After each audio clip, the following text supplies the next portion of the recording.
Hi, ഞാൻ ലൈജു. നമ്മുടെ ജീവിതത്തിലെ നമ്മുടെ സമാധാനം നശിപ്പിക്കുന്ന ഏറ്റവും വലിയൊരു വില്ലൻ ആരാണെന്നറിയാമോ? വേറെ ആരുമല്ല കേട്ടോ, കടബാധ്യത. നമുക്ക് കടങ്ങളുണ്ടെങ്കിൽ നമ്മുടെ ഏറ്റവും വലിയ വില്ലൻ ആരാണ്? കടമാണ്. സാമ്പത്തികമായ ഒരു ഞെരുക്കം അനുഭവിക്കുന്നവർക്കറിയാം, ഒന്നുണ്ണാനോ ഉറങ്ങാനോ സമാധാനമായിട്ടൊന്ന് ഇരിക്കാൻ പോലും നമുക്ക് പറ്റാറില്ല. പിന്നെ ഏത് വലിയ കടമാണേലും സൂക്ഷ്മമായി നമ്മൾ കൈകാര്യം ചെയ്താൽ നമുക്ക് വീട്ടാവുന്നതേ ഉള്ളൂ.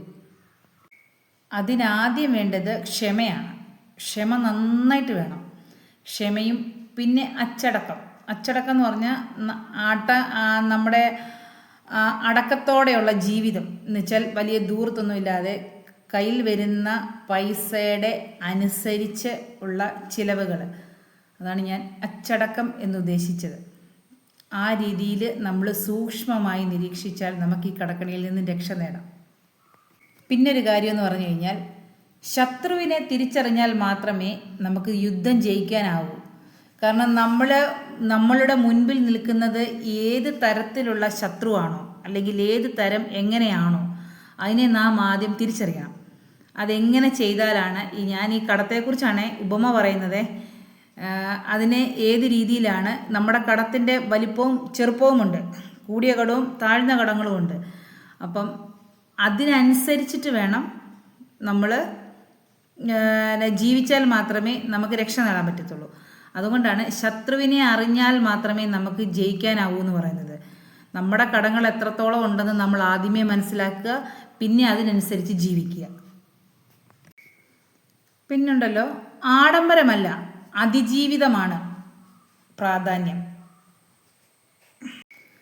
അങ്ങനെ ആഡംബരങ്ങളൊന്നുമില്ലാതെ ജീവിച്ചതാണ് ഞാനും എൻ്റെ ജിസ്ഞാനും. അതായത് അതിജീവിതം, ഞങ്ങളുടെ ജീവിതം ഞങ്ങൾ തിരിച്ചു പിടിച്ചത്. അപ്പം എൻ്റെ ഒരു കാര്യം ഞാൻ നിങ്ങളോട് ഷെയർ ചെയ്യാം.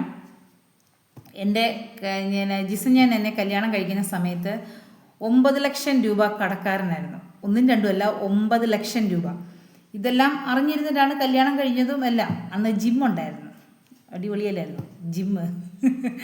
ഇന്നത്തെ ആൾക്കാരോട് എനിക്കൊന്ന് പറയാനുണ്ട്. നമ്മൾ ഓരോ പെൺപിള്ളേർക്കും കല്യാണാലോചനയൊക്കെ ചെയ്യുമ്പോൾ ഓരോ മാതാപിതാക്കളും ചെറുക്കന് സ്വന്തമായിട്ട് ഏക്കർ കണക്കിന് ഭൂമിയുണ്ട്, അല്ലെങ്കിൽ ബിസിനസ് ഉണ്ട്, ഓരോ കാര്യങ്ങൾ നമ്മൾ ഭയങ്കര ഒരു തള്ളലോടുകൂടി പറയുമല്ലോ. അതൊക്കെ അത്യാവശ്യമാണ്.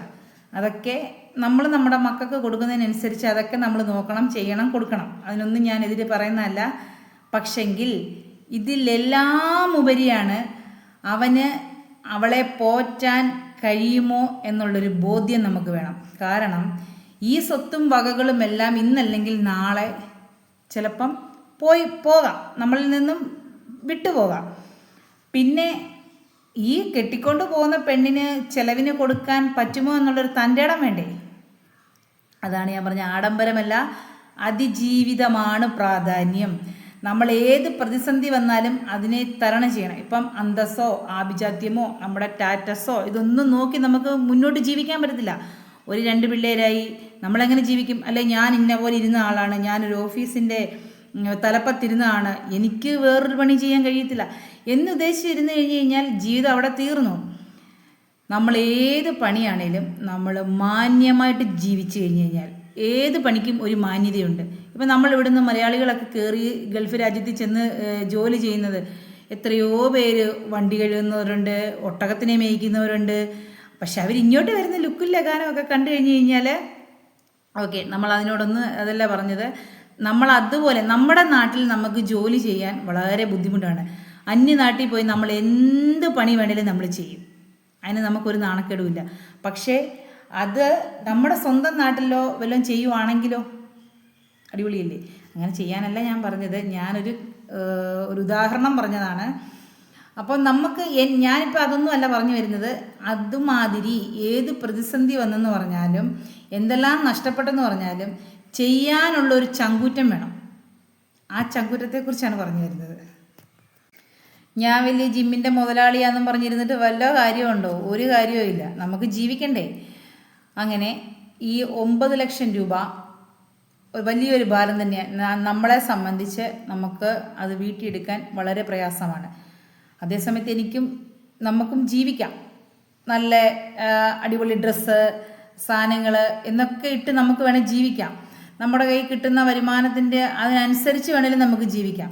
പക്ഷേ ഞാൻ അങ്ങനൊന്നും ജീവിച്ചിട്ടില്ല കേട്ടോ. അന്നും ഇന്നും ഞാൻ ഒരു നല്ലൊരു ഡ്രസ്സ് പോലും എന്തെങ്കിലും ആരുടെയൊക്കെ കല്യാണങ്ങളോ കാര്യങ്ങളോ ഒക്കെ വരുമ്പം മാത്രമാണ് ഞാൻ എടുക്കാറ് പോലും. ഇല്ലെങ്കിൽ ഞാൻ എൻ്റെ പഴയത് വെച്ച് തന്നെയാണ് ഉപയോഗിക്കുന്നത്. കാരണം നമുക്ക് മറ്റുള്ളവരെ ബോധിപ്പിക്കേണ്ട ആവശ്യമില്ലല്ലോ. നമ്മളുടെ കാര്യങ്ങൾ എങ്ങനെ നടക്കുന്നു ഉള്ളതാണ്. അതുപോലെ നമുക്കിഷ്ടപ്പെട്ട പല പല കാര്യങ്ങൾ, ഫുഡാണേലും എല്ലാം നമ്മൾ വേണ്ടാന്ന് വെച്ച് നമ്മളുടെ കയ്യിൽ വരുന്ന ചിലവിൻ്റെ അനുസരിച്ച് നമ്മൾ ഓരോന്നും കൈകാര്യം ചെയ്യാൻ തുടങ്ങി. അതായത് ഒരു മാസം എൻ്റെ കടങ്ങളെക്കുറിച്ചൊന്നും പറഞ്ഞ് ഞാൻ വെറുതെ ബോറടിപ്പിക്കുന്നില്ല കേട്ടോ. അതൊക്കെ കേട്ട് കഴിഞ്ഞ് കഴിഞ്ഞാൽ തല തന്നെ മരിച്ചു പോകുമായിരുന്നു അന്നത്തെ സമയത്ത്. എനിക്ക് വില്ലനായിട്ട് നിന്നത് പലിശക്കടമാണ്. പലിശക്കട ഉള്ളവർക്കറിയാം നമ്മൾക്ക് ഏത് രീതിയിൽ നമ്മളിത് വിചാരിച്ചു കഴിഞ്ഞാൽ നമുക്ക് ഭയങ്കര ബുദ്ധിമുട്ടാണ്. കാരണം ഒരു മാസം ഒരു 75,000 രൂപയ്ക്ക് 4,500 രൂപയായിരുന്നു പലിശ. കാരണം ഈ 4,500 രൂപ പലിശ ഉണ്ടാക്കാൻ പോകുന്നോ 75,000 ഫുൾ ഉണ്ടാക്കാൻ പോകുന്നോ? കാരണം നമ്മളെ കൊണ്ട് നടപടിയില്ല. നമ്മളെല്ലാ മാസവും ഈ പൈസ ഫുള്ള് ഉണ്ടാക്കണമെന്ന് നമ്മുടെ ഉള്ളിൻ്റെ ഉള്ളിൽ ആഗ്രഹമുണ്ട്. പക്ഷേങ്കിൽ സാധിക്കാറില്ല. കാരണം ഈ 4,000 തന്നെ 500 തന്നെ നമ്മൾ കരഞ്ഞാണ് ഉണ്ടാക്കുന്നത്. അത് കൂടാതെ വേറെ ബാക്കി ചിലവുകൾ, ബാക്കി അടയ്ക്കാനുള്ള അടവുകൾ, വണ്ടിയുടെ EMI, ലാസ്റ്റ് വണ്ടി ഒക്കെ കൊടുത്തു കേട്ടോ. ഇതൊക്കെയെന്ന് വെച്ചാൽ അന്നത്തെ ആ ഒരു ഇതിൽ നമ്മൾ പെട്ടെന്ന് നമുക്കൊരു പ്രതീക്ഷയുണ്ടാകും നമ്മുടെ ജീവിതത്തിൽ. നമുക്കങ്ങനെ ചെയ്താൽ നമ്മൾ രക്ഷപ്പെടാം. പക്ഷേ ചില സമയത്ത് നമുക്കത് നേരെ തിരിഞ്ഞു വരും. ചിലപ്പോൾ നമ്മൾ പ്രതീക്ഷിച്ചെടുത്ത് നമ്മുടെ കാര്യങ്ങൾ നിൽക്കാതെ വരും. അപ്പം ഞാൻ പറഞ്ഞ പോലെ നമ്മൾ അതിൻ്റെ ബാക്കി കാര്യങ്ങളെന്ന് പറഞ്ഞത് ആദ്യമേ നമ്മുടെ കയ്യിൽ എത്രത്തോളം ഇത്ര രൂപ വരും, നമുക്ക് ഇന്ന കാര്യങ്ങളുണ്ട്, എന്നാലും നമുക്ക് പെൻഡിങ്ങാ. പിന്നെ നമ്മൾ ആരോടെങ്കിലും വാങ്ങിക്കണം. പക്ഷേ ഇതിലൂടെ എല്ലാം തരണം ചെയ്ത് ഞങ്ങൾ ഒരു അലോണയൊക്കെ ഉണ്ടാവുന്നതിന് മുന്നേ തന്നെ കടം വീടി. ഈ 9 ലക്ഷം രൂപയും സത്യം പറഞ്ഞു കഴിഞ്ഞാൽ ദൈവത്തിൻ്റെ വലിയൊരു അനുഗ്രഹമാണ്. കാരണം ഈ 9 ലക്ഷം രൂപ എങ്ങനെ കടം വീടിയെന്ന് ചോദിച്ചു കഴിഞ്ഞാൽ ഞങ്ങൾക്ക് തന്നെ ഇപ്പം തന്നെ എന്താ പറയുന്നത്, ഒരു അത്ഭുതമാണ്. അത് മെയിനായിട്ടെന്ന് പറഞ്ഞു കഴിഞ്ഞാൽ ഈ പലിശക്കടം ആദ്യമേ ഞാനങ്ങ് ഒഴിവാക്കിയെന്ന് പറഞ്ഞു കഴിഞ്ഞാൽ ഞാൻ എൻ്റെ വീഡിയോയ്ക്കകത്ത് പറഞ്ഞിട്ടില്ലേ, എനിക്ക് ദൈവദൂതനെ പോലെ ഒരു ദൈവദൂതനുണ്ടെന്ന്. എൻ്റെ കാര്യങ്ങളെല്ലാം കേട്ട് കഴിഞ്ഞപ്പോഴത്തേന് എന്നോട് ചോദിച്ചു, 75,000 രൂപയല്ലേ കൊടുക്കാനുള്ളത്, ആ 75,000 രൂപ നിനക്ക് ഞാൻ തരാം, ഇനിയും മേലിൽ കടമെടുക്കലെന്ന് താക്കീതും തന്നു. ഇനി ആ ഒരു പരിപാടിക്ക് പോകത്തില്ലെന്ന് ഓരോ പ്രാവശ്യം നമ്മൾ പലിശ കൊടുക്കുമ്പോഴേ നമുക്ക് മനസ്സിലാവും. അത് അങ്ങനെ എനിക്ക് പൈസ എനിക്ക് തന്നു. ഞാനത് ഫുൾ എമൗണ്ട് കൊടുത്ത് ആ മാസത്തെ പലിശയും കൊടുത്ത് 1.5 വർഷമാണെന്ന് ഓർത്തോണം. 1.5 വർഷം 4,500 രൂപ വെച്ച് പലിശ കൊടുത്തു. 1.5 അല്ലെങ്കിലേ ഉള്ളൂ. എന്നിട്ട് ആ പലിശക്കട ഒഴിവാക്കിയപ്പം തൊട്ട് കുറേശ്ശെ മെച്ചപ്പെടാൻ തുടങ്ങി. മെച്ചപ്പെടാന്ന് പറഞ്ഞു കഴിഞ്ഞാൽ അപ്പോൾ ഈ 75,000 രൂപ എനിക്ക് വീണ്ടും കടമായല്ലോ. അപ്പം ഞാൻ എന്നാന്ന് ചോദിച്ചു കഴിഞ്ഞാൽ ഞങ്ങളുടെ അവിടുത്തെ മറ്റേ സഹകരണ ബാങ്ക് ഉണ്ടല്ലോ, അവിടെ പോയി ചിട്ടി ചേർന്നു. ഈ 4,500 സ്ഥാനത്ത് 2,000-ൻ്റെ 1,00,000-ൻ്റെ ഒരു ചിട്ടി ചേർന്നു.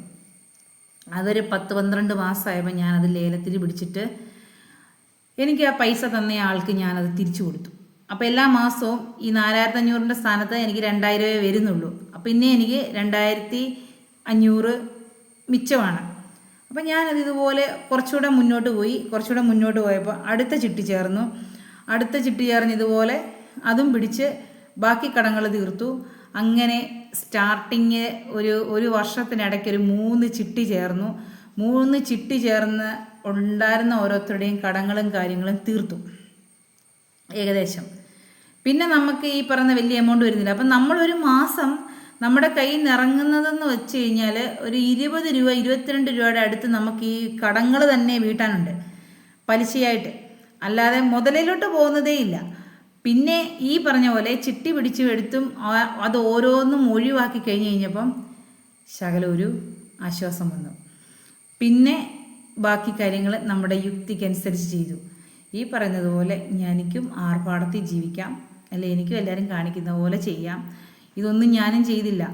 നമ്മുടെ ഇല്ലായ്മകൾ അറിഞ്ഞ് നമ്മളുടെ സാഹചര്യത്തിനനുസരിച്ച് ഞാനും എൻ്റെ ജിസ്ഞനും കൂടെ അതുപോലെ കഷ്ടപ്പെട്ട് ജീവിച്ച് ഒരു 4 വർഷത്തിനിടയിൽ, അത്രയും പോലും എടുത്തില്ല, ഈ 9 ലക്ഷം രൂപ കടം വീട്ടി. അതിൻ്റെ ഇടയ്ക്ക് ഒരുപാട് പേര് സഹായിച്ചു കേട്ടോ. ഈ സഹായിച്ചവരെ എല്ലാം അതേ രീതിയിൽ നമ്മൾ സഹായിച്ചതെല്ലാം നമ്മൾ തിരിച്ചു നൽകി.